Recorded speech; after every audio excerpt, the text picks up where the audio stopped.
And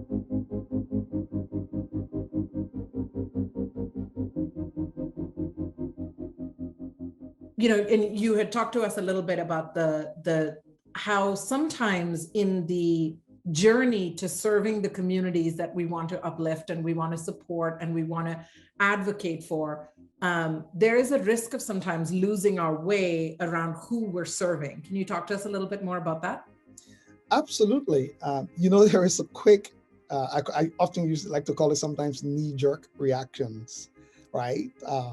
People live in a particular community for a long time, and one researcher goes ahead and does a research and publish some horrific statistics. And people are like, wow, and you see funders clamoring now to say, we want to help, right? And I often say this to organizations, whether you're a BIPOC organization or a non-BIPOC organization, it doesn't even matter to me because it's across the board. You are not supposed to be the servants of funders. You are not supposed to be the representatives of funders. I think that is a misunderstanding of the role that you should be playing based on the commitments that you've made to communities and victims of these situations. Instead, I think we should be advocates. And what that means is this: if all we're doing is working hard day and night to meet the requirements of the funders, I wonder who's being left behind. I wonder who's being ignored. I wonder whose voices are not being brought to bear. Because if all we're doing is submitting the report to the funders in accordance with the requirements that we were given, I wonder which part of the report is not making it in the report.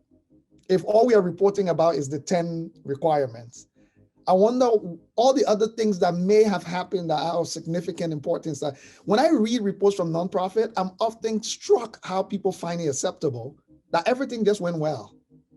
They just met all the 10 requirements and it just looked great and it just fits in with the funding requirements. That is not humanly possible.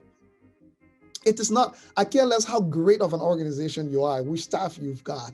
It's not humanly possible that you just perfectly met these numbers like this and in isolation of itself, and there were no other issues or things. So what is it that is not making it in those reports? I wonder. Are funders prepared to get the entire report and not just the portion of the 10 requirements? Should they be?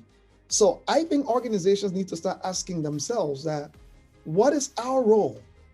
Why are we the servants? Are we representatives of the funders?